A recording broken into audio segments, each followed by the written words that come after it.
We are taught that history is forged by the men who wear the crowns, the generals who draw the borders, and the monarchs who build the monuments. But what if every textbook you have ever read is describing a stage play where the actors believe they are the directors?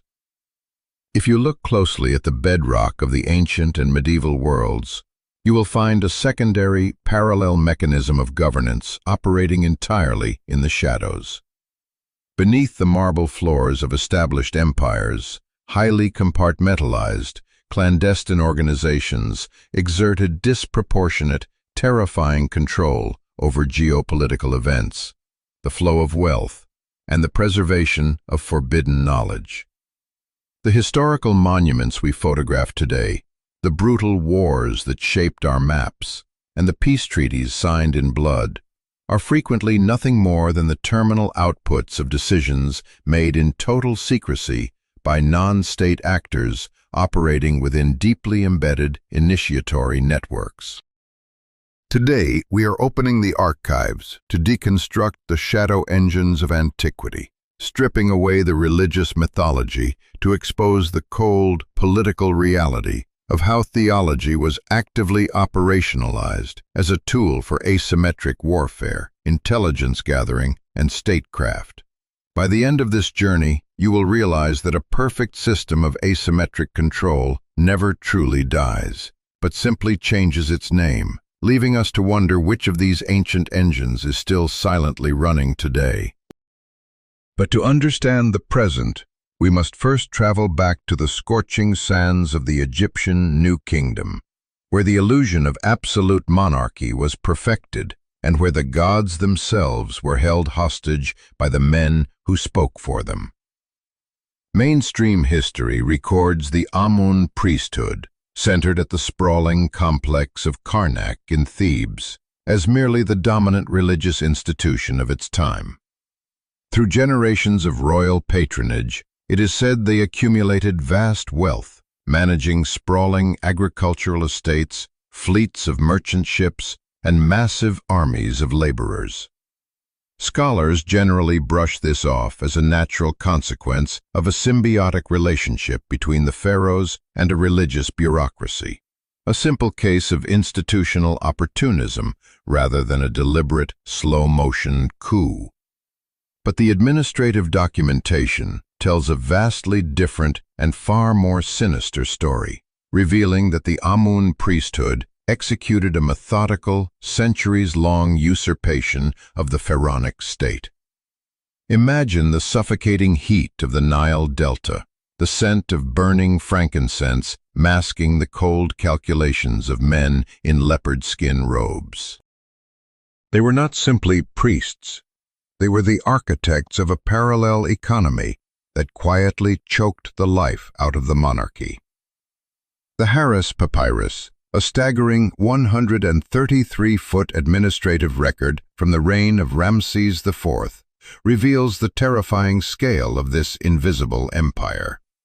By the year 1150 BCE, the priesthood independently controlled roughly 750,000 acres of fertile land, 83 ships, 65 entire towns, and a dedicated workforce of over 81,000 personnel. This was not a religion. This was an economic stranglehold that rendered the living god-kings completely subservient. By maintaining absolute control over the grain supply, the logistical networks, and the physical labor forces, the high priests ensured that any pharaoh foolish enough to attempt to curb their growing power would instantly trigger a nationwide famine, effectively holding millions of innocent lives hostage to maintain their supremacy. The mechanisms of their control were equal parts economic terror and brilliant psychological theater. The priests manipulated a device known as the Bark of Amun, a portable boat oracle paraded through the streets during massive public processions.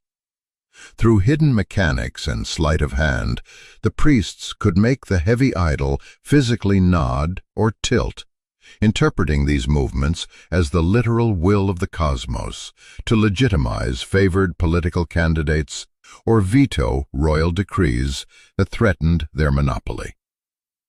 This mechanism of divine extortion was so absolute that the great conqueror, Thutmose III, was forced to seek their explicit public approval simply to legitimize his own reign. During the Renaissance period, known as the Wehem Misut, the high priests stopped hiding in the shadows and openly adopted royal cartouches, dating official state documents using their own regal years.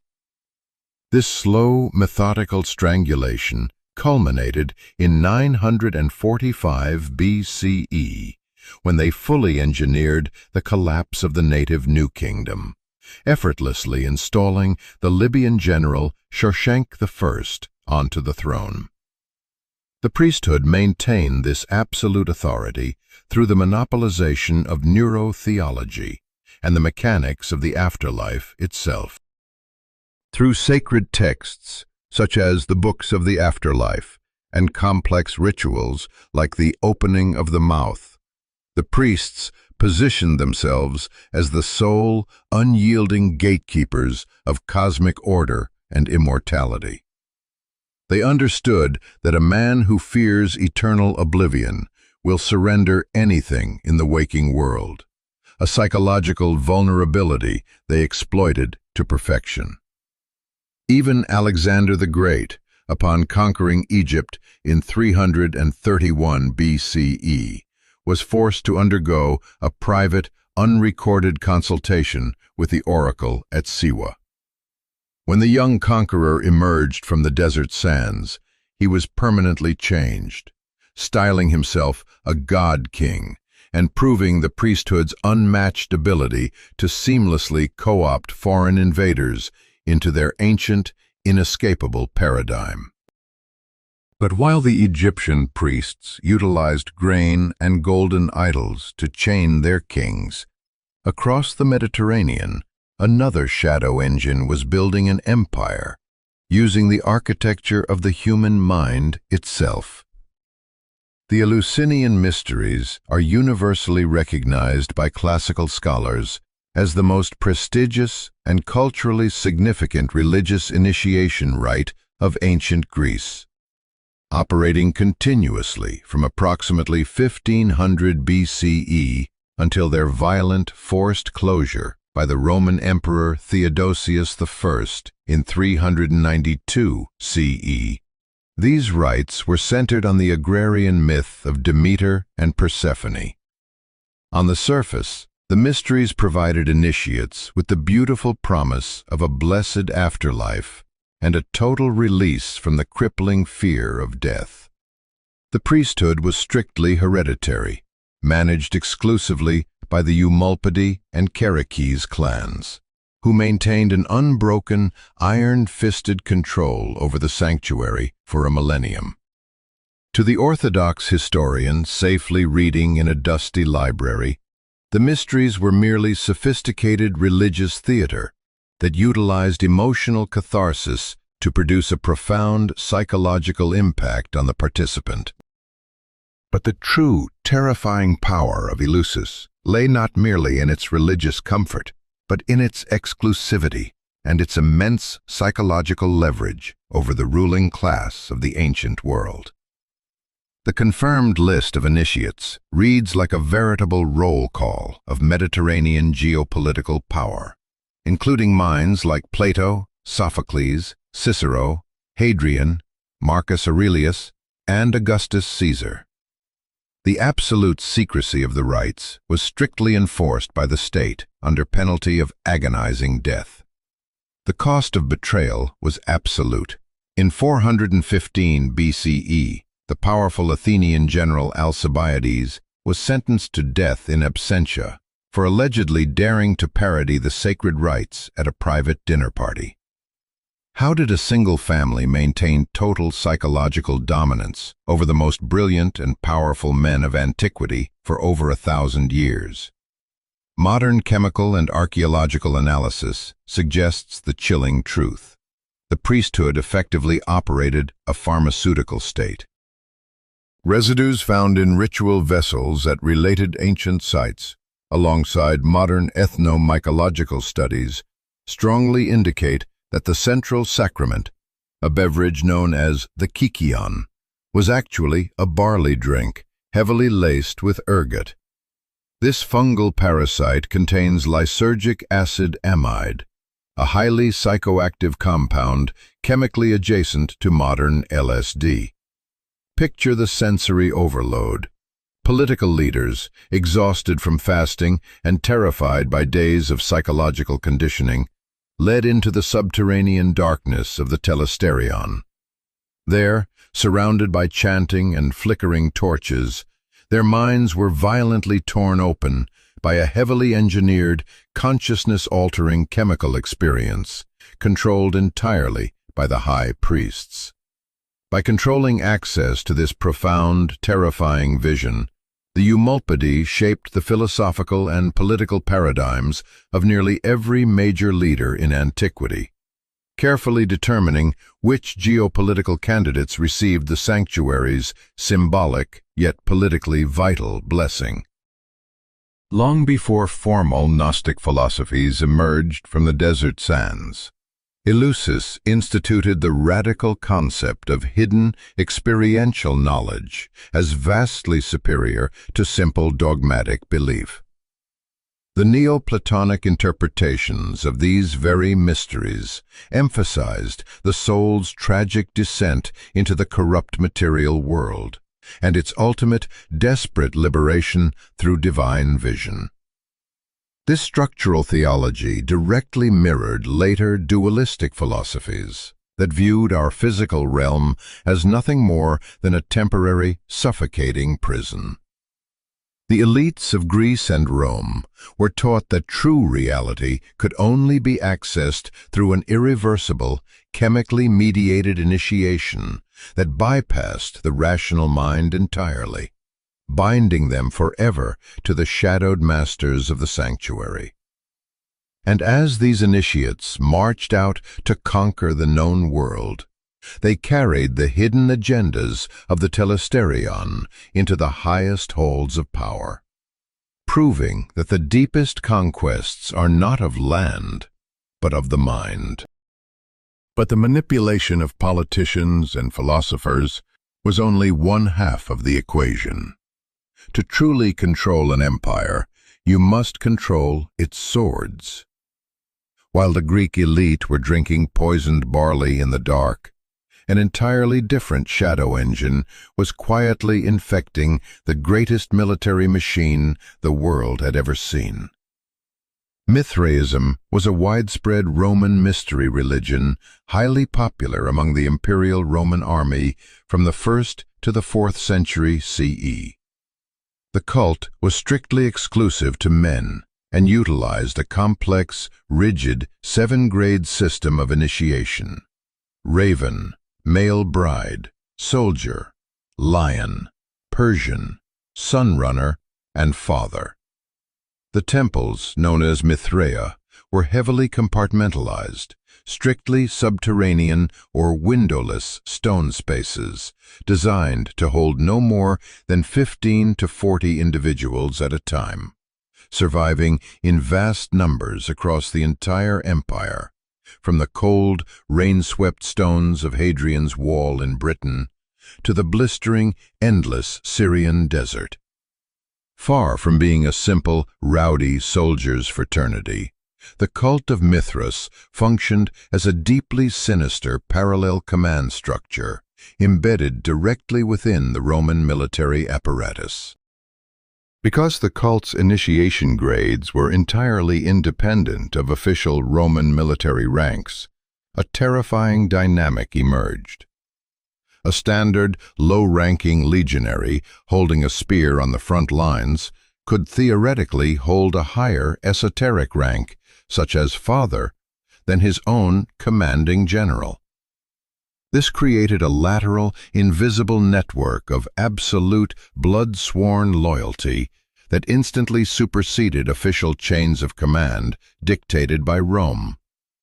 This invisible hierarchy allowed officers and soldiers from disparate, far-flung provinces to instantly recognize each other's hidden allegiance. effectively creating an indestructible empire within the empire. The geopolitical influence of this underground network was profound and terrifying to the Orthodox establishment. In 307 CE, the highest seats of Roman power openly bowed to the shadow network, with the co-emperors Diocletian, Galerius, and Licinius jointly dedicating an inscription that explicitly called Mithras the patron of their empire. But this dominance could not last forever in the light. When Christianity finally gained imperial supremacy, the new rulers understood exactly how dangerous this military cult was. Mithraic temples were not merely abandoned to the ravages of time. They were systematically buried alive. The new religious authorities deliberately constructed massive churches directly atop the subterranean Mithraea in Rome, an aggressive, calculated architectural suppression designed to crush the network's footprint and ensure the soldiers of the sun never rose again. Yet the secrets they buried were not mere superstitions. The central icon of the cult, a visceral image featuring the god Mithras slaying a bull, has been decoded by modern historians not as a literal bloody myth, but as a hyper-precise star map representing constellations visible around 4000 BCE. The 7 initiation grades corresponded directly to the classical planets and the soul's treacherous ascent through the celestial spheres. This astronomical framework is deeply intertwined with Gnostic cosmology, wherein the initiate is taught to bypass the tyrannical planetary archons through secret passwords and handshakes to return to the divine source. It is a chilling demonstration that the cult preserved highly advanced astronomical data and esoteric escape routes from the material world, all brilliantly disguised under the rugged, bloody cloak of a militant fraternity. And as the Roman Empire fractured and burned, the structural blueprints of these 7 grades did not perish. They merely waited in the ashes for the next era of shadows to begin. In the jagged, wind-whipped slopes of Mount Parnassus, this architecture of control manifested as a centralized intelligence clearinghouse, brilliantly disguised as divine prophecy. The sanctuary of Apollo at Delphi was the premier religious oracle of the ancient Greek world, a place where the Pythia, a high priestess acting as the mouthpiece of the gods, delivered cryptic visions in a deep, euphoric trance. Orthodox history views this as mere superstition, but the physical reality was heavily toxicological and coldly calculating. The temple was deliberately constructed directly over the intersection of 2 violent geological fault lines that constantly vented ethylene gas, a sweet-smelling hydrocarbon that produces profound dissociative states.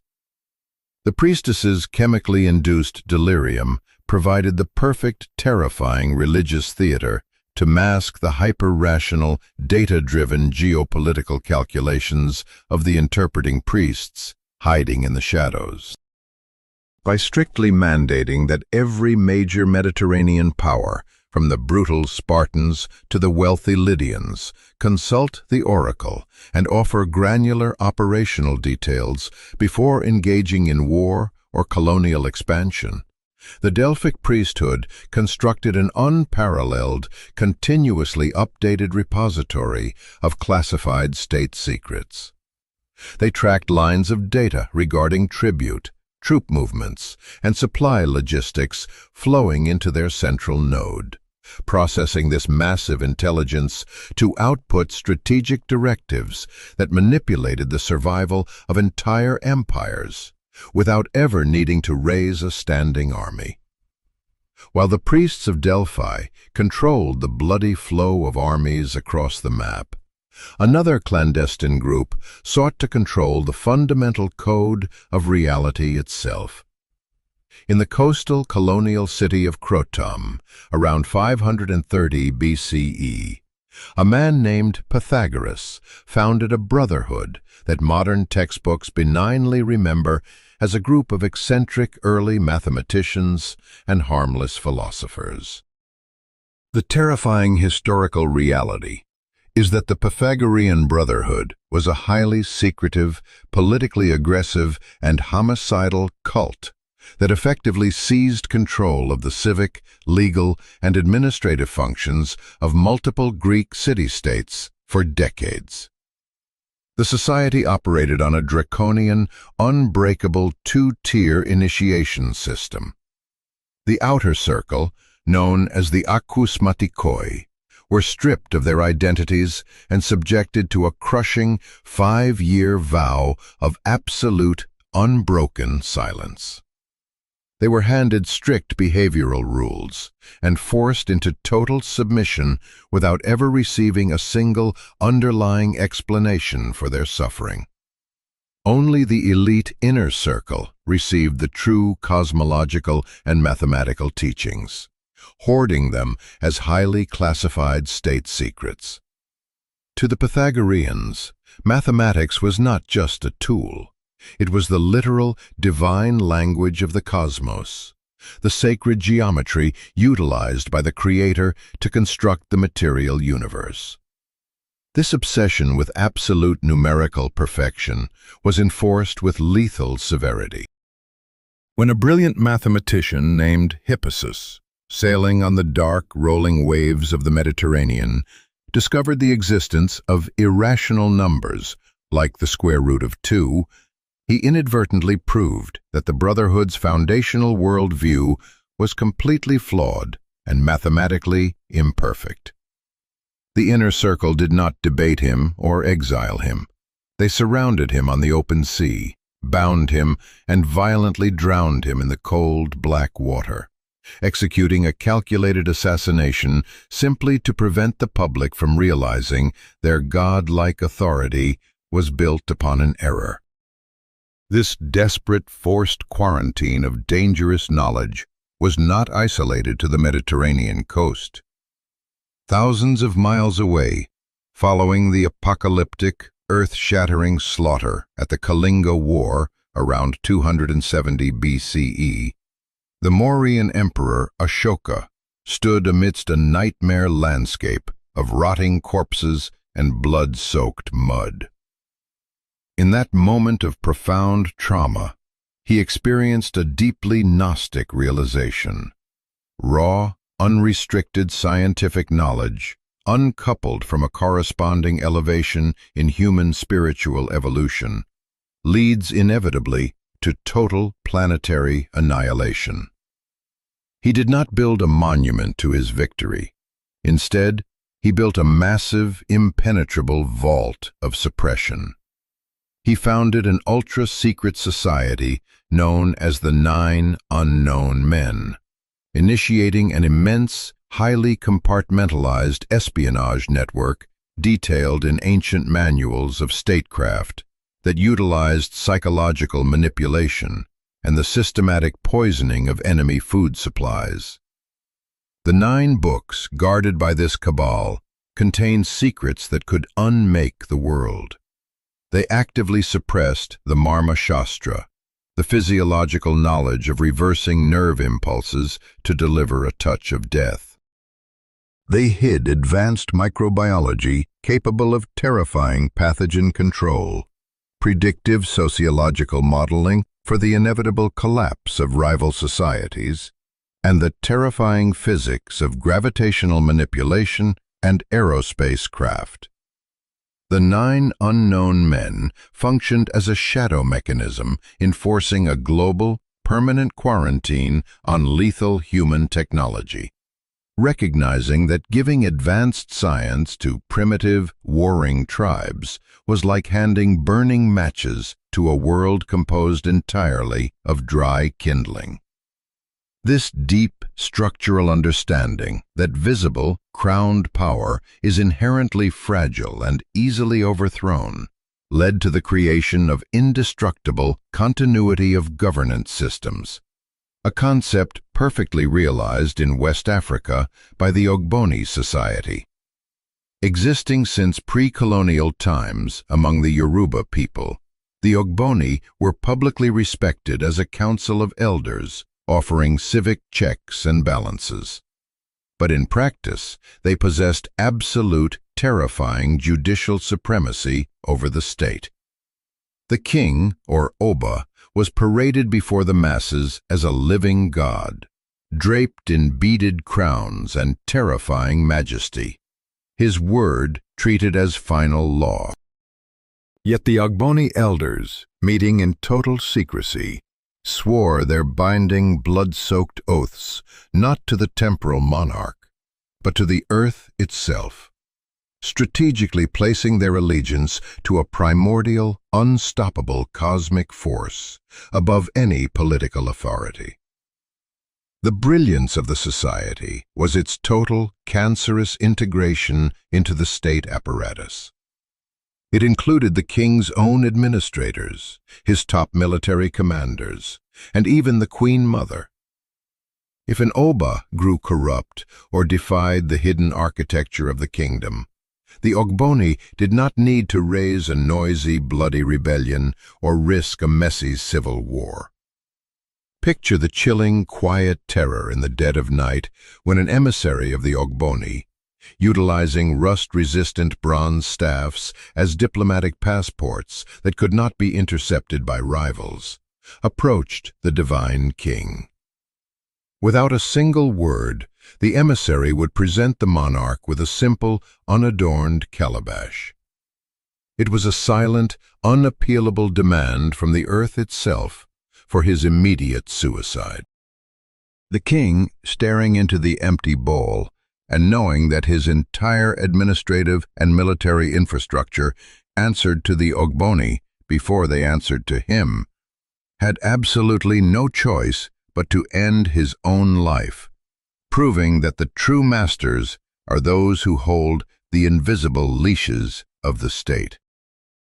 As the centuries bled into the brutal medieval era, these defensive shadow engines evolved from passive gatekeepers into aggressive, militant parallel states, capable of terrifying, asymmetric warfare.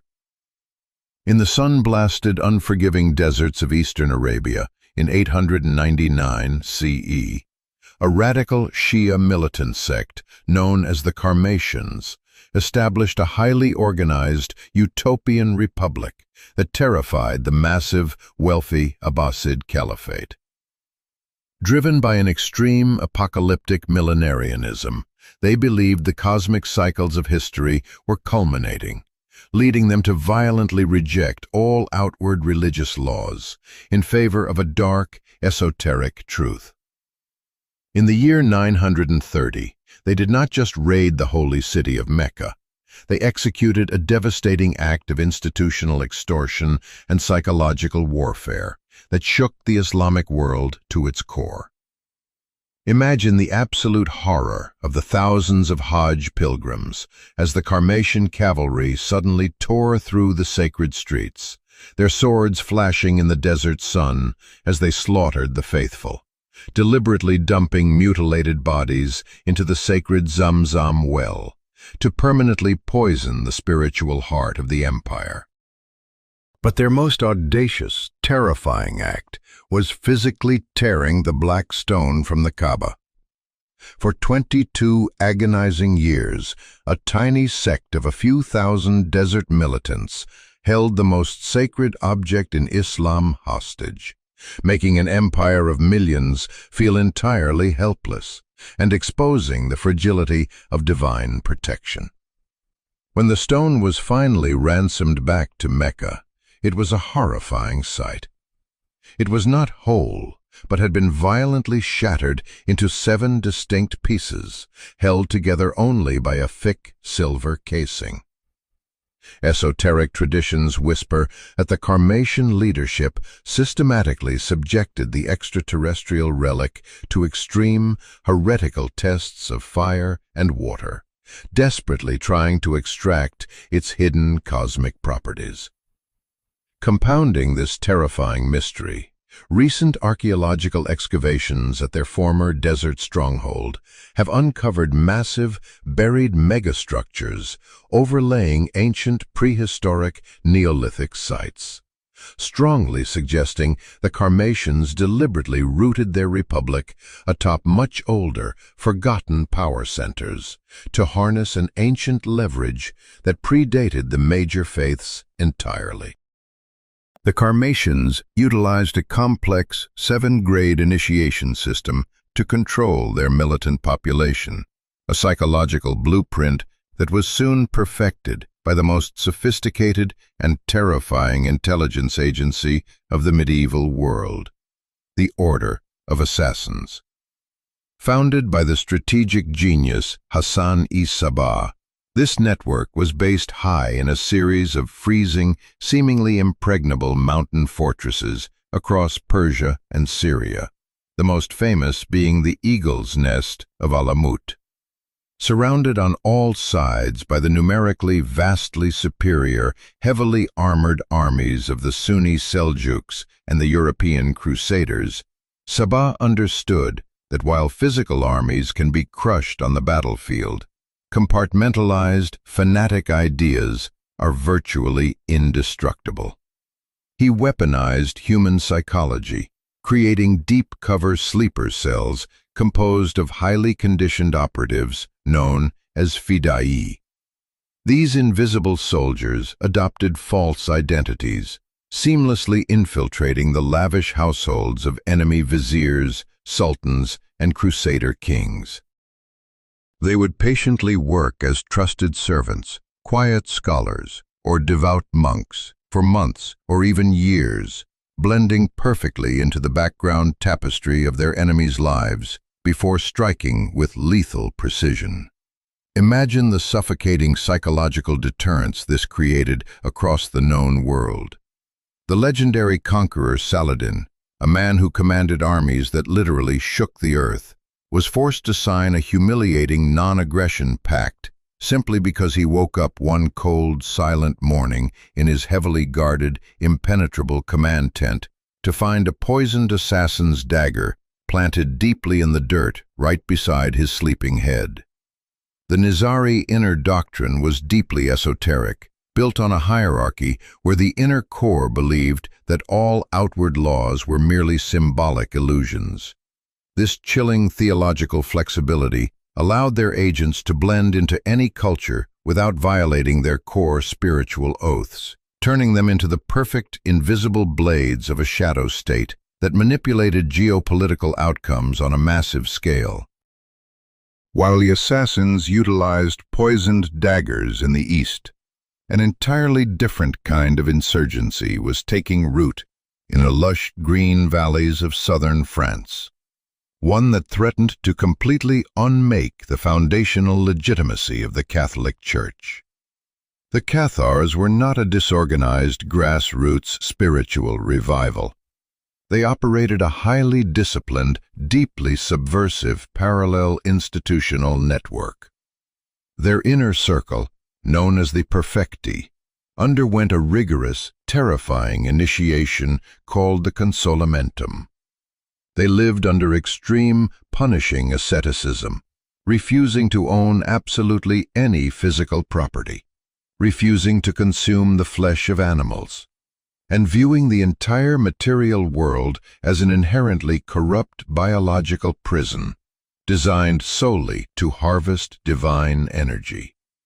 This radical detachment rendered them totally immune to the standard political bribery, taxation, or financial intimidation that Rome used to control the kings of Europe.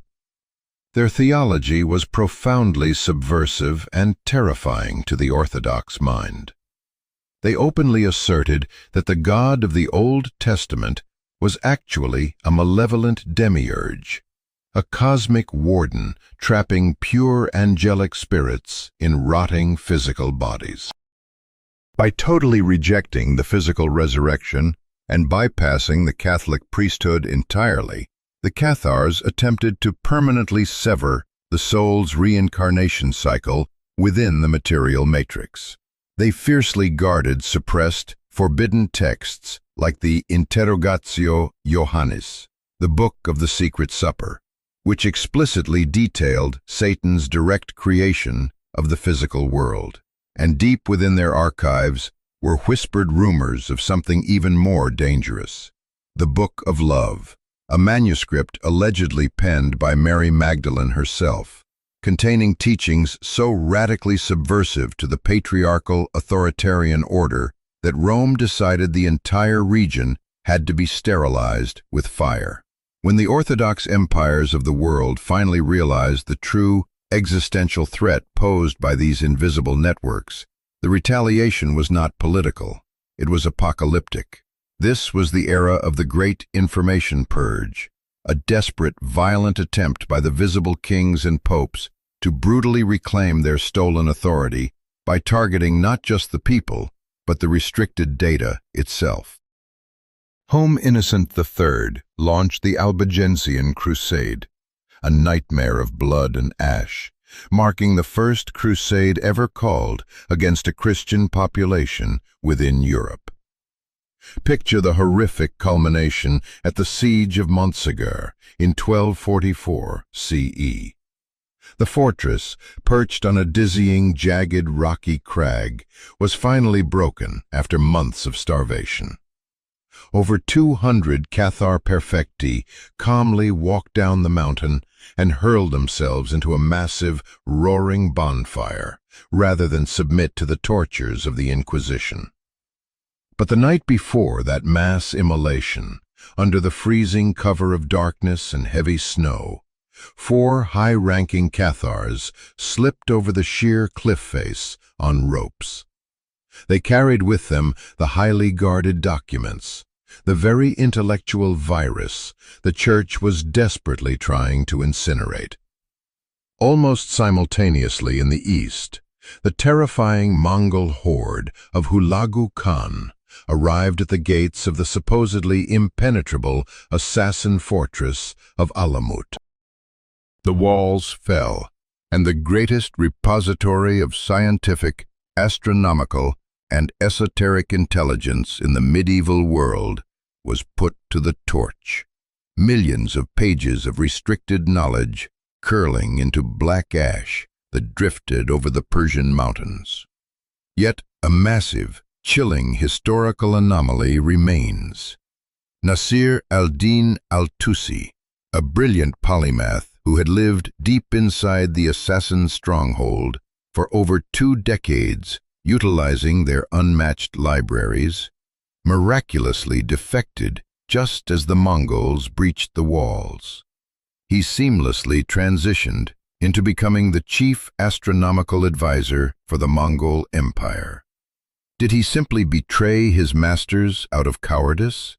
Or was he an intellectual sleeper agent, tasked with extracting the core of Alamut's scientific data before the fires were lit, ensuring that the highly advanced models developed in secret ultimately reached Europe to trigger the scientific awakening of the Renaissance?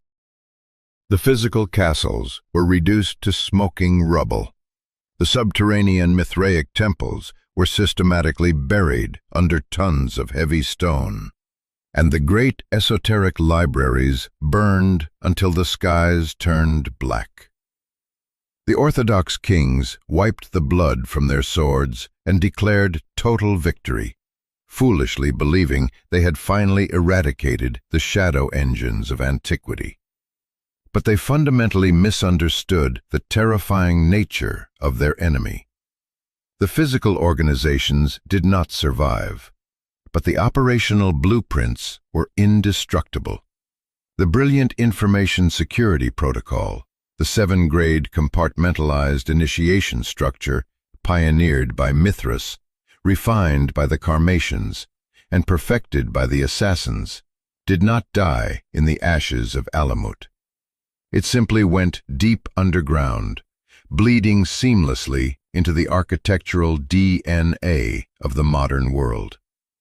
By fracturing dogma into layered compartments, where the lower tiers literally lack the vocabulary or context to betray the inner circle, The system ensures its own dark immortality. A captured foot soldier can be tortured to death and reveal absolutely nothing, because he only knows the tiny, manipulated fragment of the doctrine he was fed. This exact same structural connective tissue became the foundational blueprint for modern intelligence agencies, from the OSS to the CIA, and the elite collegiate secret societies that quietly shape our current geopolitical landscape.